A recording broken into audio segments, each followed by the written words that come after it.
intervención de la doctora Marianela Maldonado López, en su calidad de docente universitaria y abogada litigante especialista en Derecho de la Familia.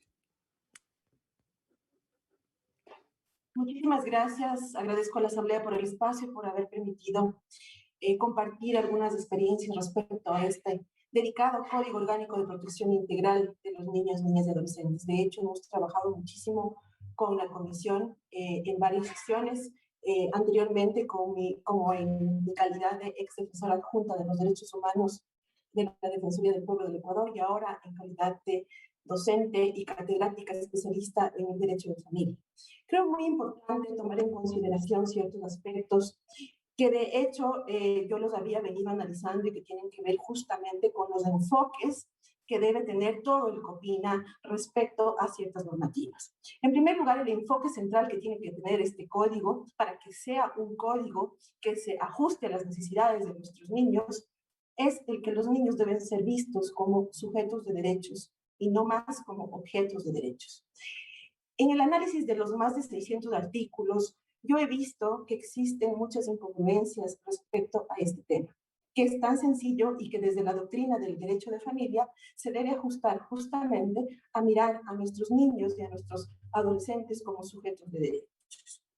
Asimismo, quiero hacer un énfasis en el enfoque intercultural, el mismo que, a fin de cuentas, los niños, niñas y adolescentes se les brinde y se les debe brindar en toda la normativa una protección especial hacia el interno de sus propias comunidades, pueblos o nacionalidades en sus derechos específicos. Eso no se ve al momento de que se lee en la integridad todo el código. Hace mucha falta establecer mecanismos adecuados para la atención y protección de los niños, niñas y adolescentes ecuatorianos que se encuentran en el exterior. En esa parte todavía no existe una normativa concreta de la revisión justamente de niñez y adolescencia en materia de movilidad humana, así como también en la atención especializada a los niños y adolescentes extranjeros que se encuentran viviendo en nuestro país. Yo quiero ser aquí sumamente crítica respecto a la importancia de que tenemos que aplicar un sistema descentralizado. No se observa el uso de un lenguaje inclusivo con un enfoque de género. Eso me preocupa muchísimo porque si estamos hablando de un código orgánico de protección integral, debemos tener un lenguaje inclusivo en todo el contexto del Código Orgánico de Protección Integral. Adicionalmente, ya yéndonos al tema del análisis en todos los libros, creo que también en todos los libros hay ausencia de la aplicación del principio de autonomía progresiva. Y eso es realmente un retroceso en la aplicación de este principio. Concuerdo, lógicamente, con las observaciones que hizo mi compañero Joaquín de UNICEF respecto a que más allá de que la propuesta efectivamente contiene normativas importantes, innovadoras, que garantizan en parte y parcialmente el interés superior de nuestros niños, no se está contemplando, señores asambleístas, el principio de la corresponsabilidad parental contemplado en nuestra Constitución. Creo que si tenemos, tenemos un código de la niñez y adolescencia del 2013, el mismo que establece el tema de la preferencia de la tenencia para la madre. Creo que es importante que también se contemplen los diversos conceptos de custodia, no solamente monoparental, sino también multiparental, y eso realmente en el libro 2 no se puede visualizar. Creo que se necesita también tomar en consideración, y sugiero a mi manera de ver, y de hecho lo he sugerido desde otros puntos de vista, de que se categorice los derechos, los mismos que están absolutamente diversificados y dispersos dentro del libro, que se categoricen los derechos de la siguiente manera: derechos del buen vivir, derechos de participación, derechos de libertad, derechos de protección y derechos de los niños, niñas y adolescentes en doble condición de vulnerabilidad. ¿Por qué digo esto? Porque la propuesta debe cubrir y contemplar y estar acorde justamente con la Convención de los Derechos del Niño. También tiene que estar acorde con las propuestas que establece la normativa internacional respecto a la doctrina de protección integral de los niños, niñas y adolescentes, así como también los instrumentos nacionales e internacionales de derechos humanos en materia de niñez y adolescencia, lo cual, lamentablemente, al revisar en conjunto los más de 600 artículos, tampoco se visualiza. Y ojo, que desde la docencia sí se hizo llegar estos comentarios y estos aportes, no solamente desde la Defensoría del Pueblo, sino también desde la docencia y desde la cátedra. Analizando ya los libros respecto a las finalidades y sus ámbitos correspondientes de aplicación, creo que es importante en primer lugar resaltar que si es que vamos a aplicar y vamos a defender y vamos a prevenir y promocionar los derechos de los niños dentro del contexto de la protección del famoso principio de interés superior del niño, creo que es importante el saber que la regulación de los derechos de los niños, niñas y adolescentes y su relación con la familia y la protección por parte del Estado ecuatoriano es una responsabilidad que depende de una aplicación de una política pública adecuada. En este sentido, creo, a mi manera de docente, que las disposiciones del COPINA solo pueden ser aplicadas dentro del territorio ecuatoriano y no se puede obligar a su observancia en el extranjero, sino en base a los principios del derecho internacional de los derechos humanos y la observación de políticas internacionales que están acorde con la Convención de los Derechos del Niño. En cuanto al libro primero, al hablar de los principios y derechos y garantías del desarrollo integral, se hace mención en la normativa al grado de madurez y de la autonomía que deben tener los niños, niñas y adolescentes. Sin embargo, no se incorpora un concepto o una definición exacta. Se había propuesto y se había dado un concepto y una definición exacta, la misma que tampoco ha sido tomada en cuenta.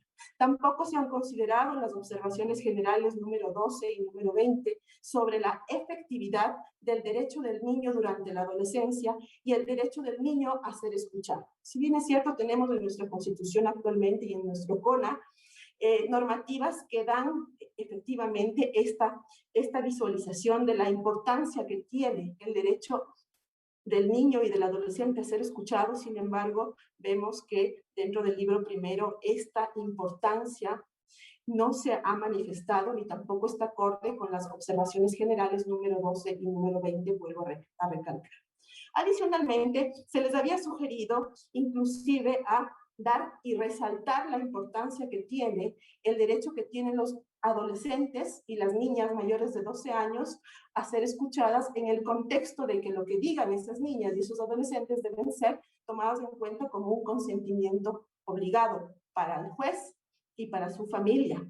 Entonces, sí, eso tampoco se ha tomado en cuenta, se está dando demasiada importancia y demasiada facultad a la familia y no a la sociedad ni al Estado. En cuanto al principio del interés superior del niño, presenta en su normativa una definición adecuada al principio fundamental en materia de niñez y adolescencia.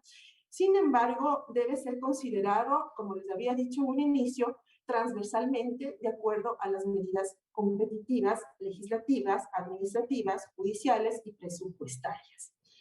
Con respecto a la definición de los tipos de familia, el proyecto responsabiliza en esa parte a los niños, niñas o adolescentes de mantener informados a sus familiares sobre determinadas circunstancias.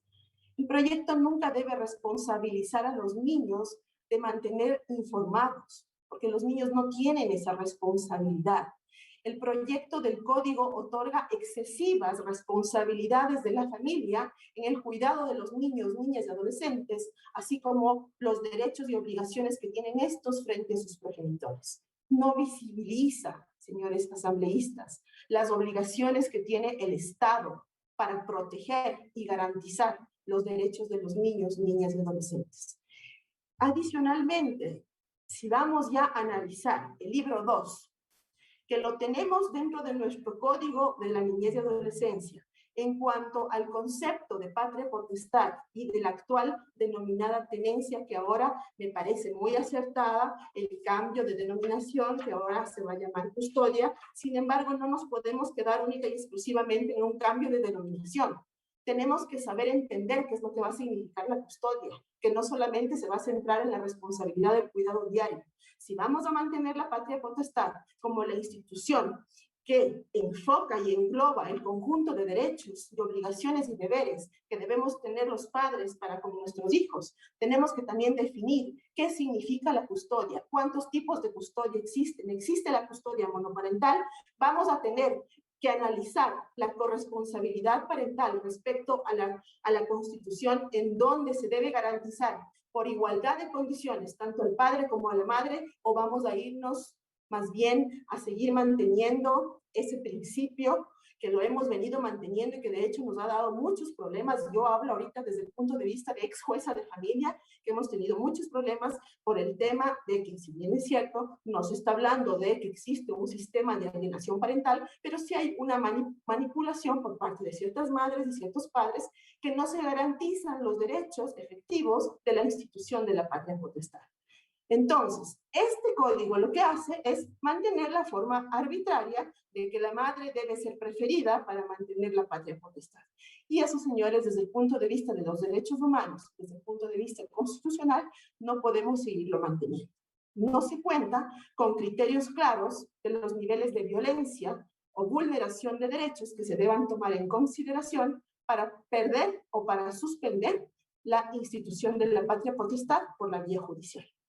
El proyecto del código debe establecer que todas las decisiones que tomen las y los jueces respecto a la pérdida, a la suspensión de la patria potestad, deben basarse en informes técnicos profundos y pormenorizados que permitan garantizar justamente la práctica del principio de la doctrina integral y del principio del interés superior del niño. Eso se aportó tanto en materia del grupo de docentes que presentamos los aportes, como por parte de mi ex Defensoría del Pueblo, a donde yo estuve trabajando. En cuanto al libro 2, al hablar de adopciones, señores asambleístas, creo que es súper importante tomar en consideración que existen demasiados tipos de adopciones, que puede complejizar el sistema de adopciones siendo totalmente ineficaz. Resalto la intervención anterior porque efectivamente las adopciones hasta el día de hoy han estado durando muchísimo tiempo. Sin embargo, ustedes saben que existen varios procesos, tanto administrativos como judiciales, antes de presentar la demanda o solicitud de adopción. Por lo tanto, sí creo conveniente observar de que se trabaje con responsabilidad y con grupos de docentes y con grupos de abogados y de jueces que saben y están especializados en este tema, en virtud de que, como tal vez la audiencia no lo sepa, existen procesos como el consentimiento de la adopción, como la declaratoria de adoptabilidad, que necesitan justamente ser reducidos en cuanto a los tiempos, pero también con parámetros responsables para que el niño o el adolescente que va a ser adoptado sufra la menor cantidad de cambios emocionales y psicológicos posibles. Y eso no está determinado en el libro 2. Lo que hace es incorporar una definición imprecisa sobre la adopción, que no garantiza el derecho de un niño o una niña de vivir en una familia distinta a su familia de origen, y establece además demasiados tipos de adopciones, como les había comentado. Ya yéndonos al libro 3, señores asambleístas, respecto al Sistema Nacional de Descentralizado de Protección Integral de la Niñez y Adolescencia, creo que es importante tomar en consideración lo siguiente. En las observaciones finales sobre los informes periódicos quinto y sexto de Ecuador, realizado en el Comité de los Derechos del Niño en septiembre del 2017, se expresó su preocupación por la falta de servicios de justicia especializados. En este punto quiero hacer un énfasis porque si bien se ha hablado de que existe ya un sistema descentralizado, de que se va a observar un sistema inclusivo con enfoque de género, lo que no existe es justamente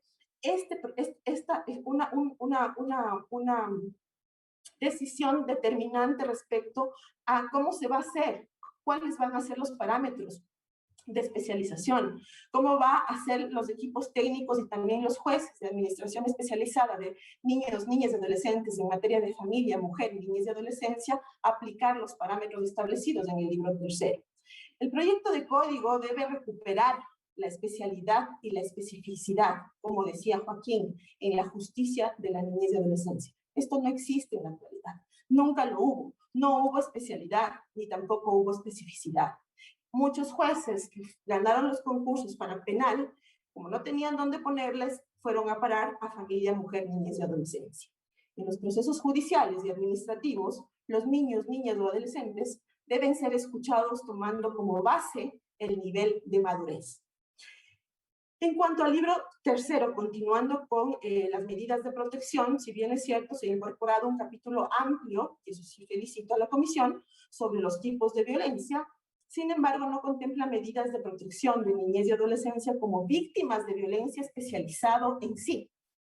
Hay una confusión de redacción sobre la violencia entendida como delito o contravención, y eso se tiene que aclarar. No se establece tampoco de qué forma el sistema nacional o local va a trabajar sobre la protección y prevención de la violencia como una causa estructural de vulneraciones de derechos humanos. En cuanto al libro cuarto del Sistema de Responsabilidad Penal de Adolescentes y Justicia Especializada, los principios, señores asambleístas, deben construirse desde un enfoque de derechos humanos. Existe una ausencia absoluta de dicho enfoque y de su aplicación.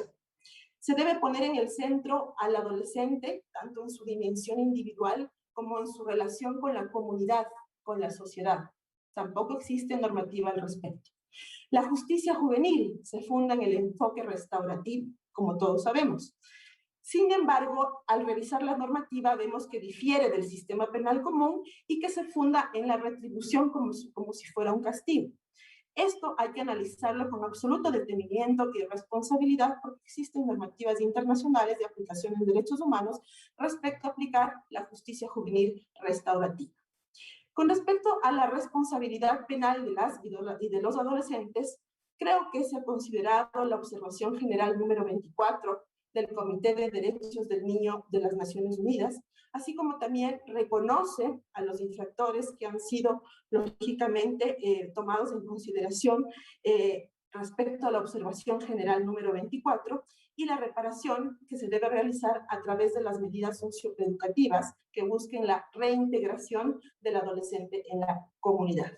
En general, creo que existen partes de los libros que se encuentran en real y debida forma considerados. Sin embargo, como han escuchado en mi intervención, existen ciertas incongruencias que se deben tomar en consideración con respecto a patria potestad, custodia, con respecto a la corresponsabilidad parental y con respecto al régimen de las medidas de protección adicionales. Eso sería todo de mi parte. Muchísimas gracias por la intervención y el espacio.